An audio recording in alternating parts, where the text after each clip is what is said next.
পটুয়াখালীর কলাপাড়ায় বাক প্রতিবন্ধী এক নারীকে হয়রানির চেষ্টার ঘটনাকে কেন্দ্র করে ব্যবসায়ীদের দুই পক্ষের মধ্যে 2 দফা সংঘর্ষের ঘটনা ঘটেছে।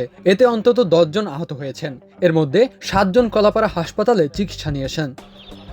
ঘটনার পর অনির্দিষ্টকালের জন্য বানাতি বাজারের দোকানপাট বন্ধ রাখার ঘোষণা দেওয়া হয়েছে। বৃহস্পতিবার রাতে এবং শুক্রবার সকালে উপজেলার লালুয়া ইউনিয়নের বানাতি বাজারে এসব ঘটনা ঘটে। স্থানীয়রা জানান, বৃহস্পতিবার দুপুরে ওই বাজারের একটি সেলুনের সামনে দিয়ে হেঁটে যাচ্ছিলেন বাক প্রতিবন্ধী ওই নারী। এ সময় রমণী নামে প্রায় 40 বছর বয়সী এক ব্যক্তি তার হাত ধরে সেলুনের ভেতরে নিয়ে যাওয়ার চেষ্টা করেন। এ সময় তিনি ওই নারীকে হয়রানি করার চেষ্টা করেন বলে অভিযোগ ওঠে। ঘটনাটি কয়েকজন ব্যবসায়ী দেখে ফেললে বিষয়টি নিয়ে রাতে স্থানীয়রা বৈঠকে বসেন। সেখানে ওই ব্যক্তিকে 6,000 টাকা জরিমানা করা হয়। পরে তাকে গ্রাম পুলিশের কাছে দেওয়ার সিদ্ধান্ত হলেও তারা রাজি না হওয়ায় ব্যবসায়ী জুয়েল তাকে নিজের জিম্মায় নিতে চান।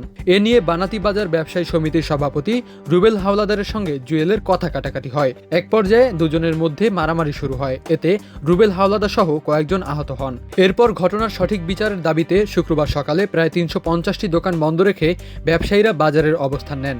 এ সময় আবারও দুই পক্ষের মধ্যে সংঘর্ষ শুরু হয়। এতে জুয়েল, জুবায়ের, ইমরান, মনির ও কামাল সহ অন্তত 8 জন আহত হন। বানাতি বাজার ব্যবসায়ী সমিতির উপদেষ্টা হেমায়েত উদ্দিন হিরণ বলেন, ঘটনার সঠিক বিচার না হওয়া পর্যন্ত অনির্দিষ্টকালের জন্য বাজারের দোকানপাট বন্ধ থাকবে। কলাপাড়া থানার ভারপ্রাপ্ত কর্মকর্তা নজরুল ইসলাম বলেন, এই ঘটনায় লিখিত অভিযোগ পেলে তদন্ত করে আইনানুগ ব্যবস্থা নেওয়া হবে।